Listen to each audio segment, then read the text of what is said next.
찬송가 263장. 이 세상 험하고 나 비록 약하나 늘 기도 힘쓰면 큰 권능 얻겠네. 주의 은혜로 대속받아서 비와 같이 붉은 죄는 같이 이겠네. 주님의 권능은 한없이 크오니 돌 같은 내 마음 곧 녹여 주소서. 주의 은혜로 대속받아서 비와 같이 붉은 죄는 같이 이겠네. 내 마음이 약하여 늘 넘어지오니 주 예수 힘주사 구세게 하소서. 주의 은혜로 대속받아서 비와 같이 붉은 죄는 같이 이겠네.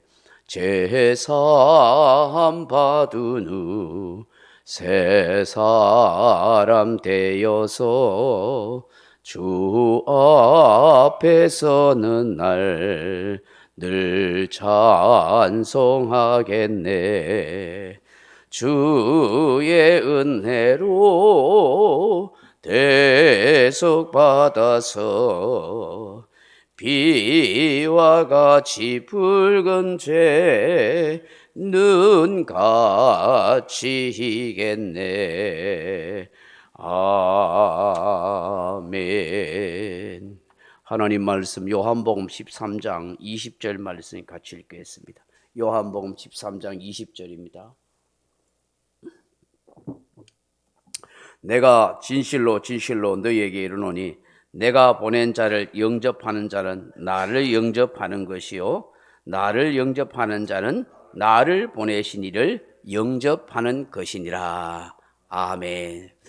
사랑하는 성도 여러분, 누군가를 환영하고 맞이하고 영접한다 하는 것은 그 사람을 그만큼 신뢰한다는 것을 증명하는 것입니다. 여러분, 싫어하거나 거부할 사람을 만면에 미소를 띠면서 받아들이거나 영접하거나 대접할 이유가 없는 것입니다. 여러분, 이스라엘 문화, 특히 이 중동 문화 가운데는 광야의 법칙이라는 그런 관습의 법칙이 있습니다.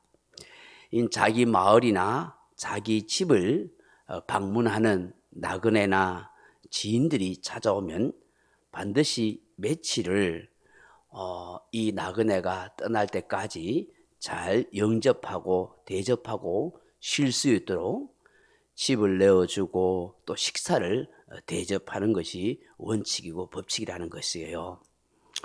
그런데 이렇게 대접하고 영접하는데 심지어는 내가 아주 싫어하는 사람이든지 원수까지라도 그렇게 해줘야 한다는 겁니다.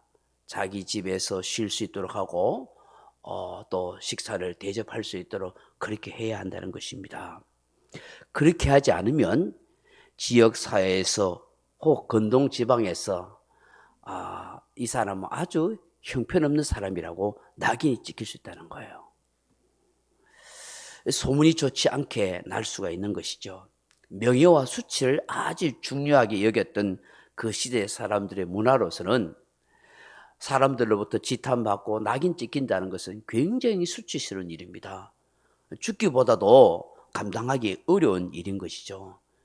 여러분, 우리가 연예인들 중에서 막 비난을 받고 낙인 찍히는 일이 있으면은 사람들이 자살을 하고 그렇게 하지 않습니까?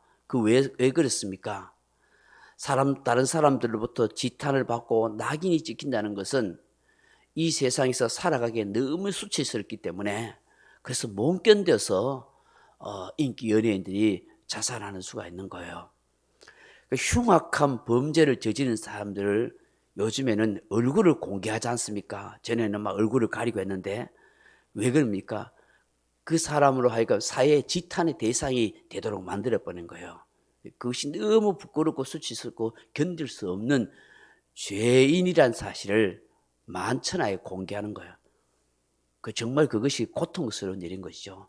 그래서 철저하게 자신이 잘못한 죄에 대해서 깨달음을 갖도록 그렇게 만드는 일입니다.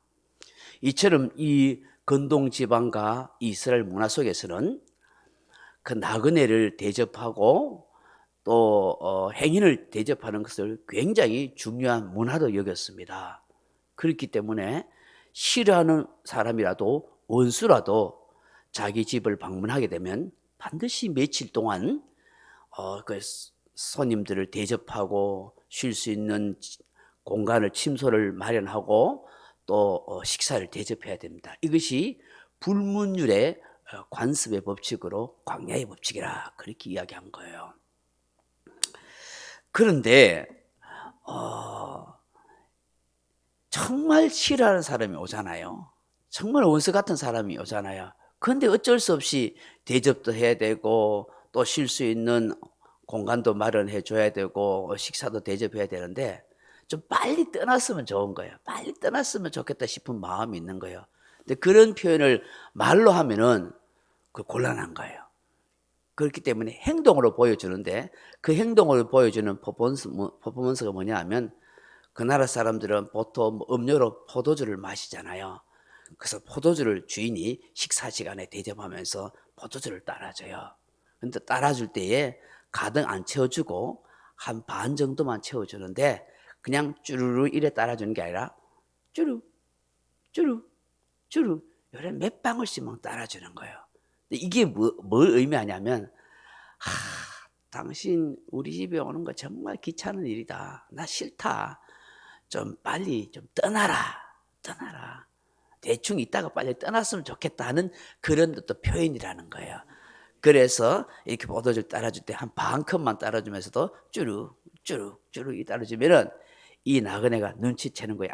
이 주인이 지금 나를 싫어하구나. 빨리 떠났으면 좋겠다 하는구나. 그러면 이 사람이 뭐 하루만 있다 머무다가 떠나든지 그렇게 한다는 거예요. 그런 반면에 정말 멀리에서 친한 친구가 찾아오잖아요. 정말 좋아하는 사람이 오잖아요. 그런 사람이 올 때는 이 포도주를 따라줄 때 어떻게 하냐면은 그냥 콸콸콸콸 따라주는 거예요. 잔이 넘치도록 따라주는 거예요. 친구야, 정말 좋다. 너 올해로 좀 머물러 있었으면 좋겠다. 나 너랑 같이 계속 지내고 싶다. 계속 머물러 줄 수 없겠니? 하는 표현이 뭐예요? 바로 그 잔이 넘치도록 포도주를 채워주는 거예요. 여러분 시편 23편 6절에 보면 내 잔이 넘치나이다 하는 거예요. 시편 23편 5절에 그죠? 내 잔이 넘치나이라고 다윗이 고백해요. 왜 그런 표현을 할까요? 이게 중동 문화적인 문학적 표현인 거예요. 하나님이 베풀으신 은혜가 흘러 넘칩니다. 주님 너무 좋습니다. 주님이 나와 함께 하고 계시니, 주님이 내 인생의 목자가 되어 주셔서 나에게 베풀으신 은혜가 흘러 넘칩니다. 그래서 주님 계속 나와 함께 머물러 주시고 친밀한 교제를 할 수 있도록 역사해 주옵소서 하고 그렇게 고백하는 거예요. 여러분 오늘 본문에 보면 예수님께서 이런 문화적 배경으로 인해서 이런 말씀하셨어요. 요한복음 10장 20절 다시 한번 읽어봅니다. 내가 진실로 너에게 이르노니 나를 보낸 자를 영접하는 자는 나를 영접하는 것이요 나를 영접하는 자는 나를 보내신 이를 영접하는 것이니라 라고 그렇게 말씀하셔요. 예수님이 파송하신 그 제자들을 영접하는 일이 곧 예수님을 영접하는 것과 같다. 또 예수님을 영접하면 나를 보낸 하나님을 영접하는 것과 같아. 그렇게 말씀합니다.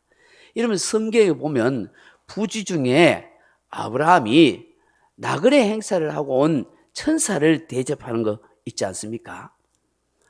그래서 그 천사를 대접한 것 때문에 아브라함이 큰 은혜를 입기도 하고 또 그 중보기도 하는 역사를 통해서 그 롯의 가족이 구원한 은혜를 입지 않습니까?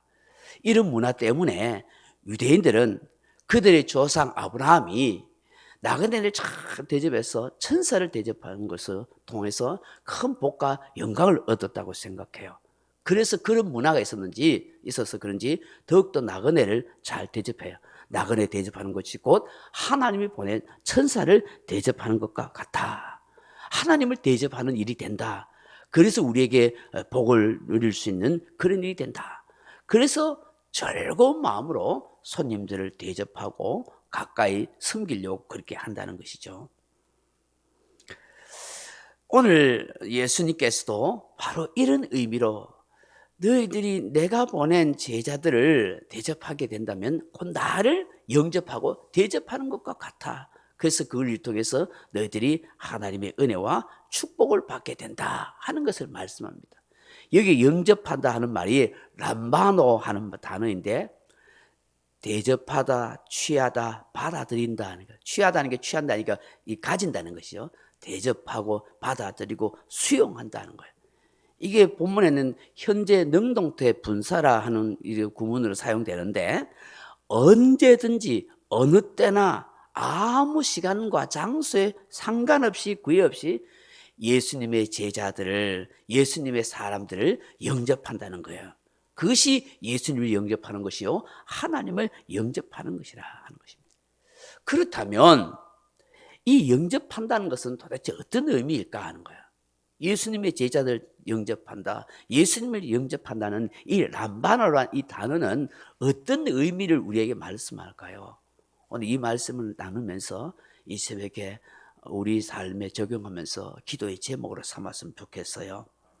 첫째로는 진심으로 환영하고 받아들인다 하는 뜻이에요. 이 람바노라는 뜻이 대접하다, 영접하다. 예수님의 제자들, 예수님을 하나님을 영접하다는 것을 내가 진심으로 환영하고 받아들인다는 뜻을 가지고 있는 거예요. 사람을 대접하고 영접하는데 짜증내면서 귀찮아서 그렇게 하면 안 되잖아요. 우리 문화에서는 손님 오는 거 억수 귀찮아하는 일이에요. 대접하려니까 번거로워요. 그 싫어해요. 와도 뭐 바깥에 가서 밥 사 먹자 하고 좀 그래요. 근데 사실 그 좋은 건 아니에요. 성경적으로 볼 때 손님들 나그네를 잘 대접하는 것은 결국 자기 복을 받는 일이죠. 그 진심으로 환영하고 받아들인다는 뜻입니다. 두 번째는 인격적으로 신뢰한다는 뜻입니다. 인격적 신뢰. 상대방을 내가 환영합니다. 받아들입니다. 식사에 초대합니다. 우리 집에 쉴 수 있도록 잠자리를 제공합니다 하는 것은 당신을 인격적으로 신뢰한다는 것이에요. 신뢰한다. 세 번째로 영접한다는 것 어떤 의미가 있냐 하면은 하나님의 복을 함께 공유합니다 하는 뜻이 있는 거예요. 하나님의 복을 함께 공유합니다는 거예요. 자, 생각해 보세요. 나그네가 잠자리가 없어요. 식사할 곳이 없어요. 뭐 지금처럼 뭐 식당도 많은 것도 아니잖아요. 고대 시대에. 그럼 이 사람을 대접함으로 해서 이 사람은 잠자리를 제공하고 식사를 제공받기 때문에 어떻게 하지요? 편안함을 누릴 수 있잖아요. 생명을 유지할 수 있잖아요. 그러면 이 대접받고 영접받는 사람이 어떻게 하겠어요? 하늘의 하나님께 축복을 빌겠죠. 이 가정을 위해서. 그렇잖아요. 대접하는 사람은 어떠해요? 번거로운 일이고 또 식사비를 지출해야 할 손해가 있지만 결국 어떻게 해요? 하나님의 복을 이 사람에게 나눠줌으로 인해서 이 사람이 하나님을 위해서 축복하는 축복을 더 큰 복을 누릴 수 있는 비게 되는 거예요. 그러면 이 두 사람이 하나님의 복을 같이 공유하게 되는 것이죠. 할렐루야. 그래서 영접한다는 것이 굉장히 중요한 의미를 가지고 있는 거예요. 요한복음 1장 12절에 보면 영접하는 자 곧 그 이름을 믿는 자들에게는 하나님의 자녀가 되는 권세를 주셨으니라고 말씀합니다. 이 영접하다는 말이 이 람바노란 말입니다. 바로 주님을 진심으로 환영하고 받아들인 사람, 주님을 인격적으로 믿고 신뢰하는 사람은 어떻게 해요? 그 이름을 믿어서 하나님의 자녀가 되는 권세를, 주님과 함께 하나님의 복을 공유하는 축복의 주인공이 된다는 것입니다. 할렐루야. 오늘 내 마음의 집에 예수님을 진심으로 인격적으로 환영하고 모셔드리고 신뢰하십시오. 그러면 내 안에서 하나님의 은혜와 복을 함께 공유해가는 그런 놀라운 일을 경험하게 될 줄로 믿습니다. 오늘 이 새벽에 주시는 이 말씀들을 잘 묵상하면서 주님, 예수의 제자, 예수의 사람으로 하나님의 말씀을 가르치고 전하는 사람들 잘 대접하고 섬기는, 그걸 통해서 내가 주님을 섬기고 하나님을 섬기는 그런 궁극적인 은혜와 복을 누리는 사람이 되게 하여 주옵소서. 우리 성도가 서로 사랑하고 잘 섬김으로 주님을 섬기는 축복의 주인공이 되게 하옵소서. 그렇게 기도하는 저와 여러분 되길 주님의 이름으로 축원합니다. 명령과 선포합니다. 1. 나는 주님의 은혜로 모든 일에 날마다 점점 더 좋아지고 있다. 나는 오늘부터 다른 사람을 비난, 운마하거나 비판, 판단, 정죄하지 않겠습니다. 나는 하나님 다음으로 나를 사랑한다. 나는 나를 사랑한다. 교만은 독약이다. 그 어떤 경우에도 감사합니다. 나는 내 안에 살아계신 예수님 때문에 행복하다. 있을지어다. 그대로 되니라. 좋았더라. 아멘. 각자 기도하시다가 돌아가시기 바랍니다.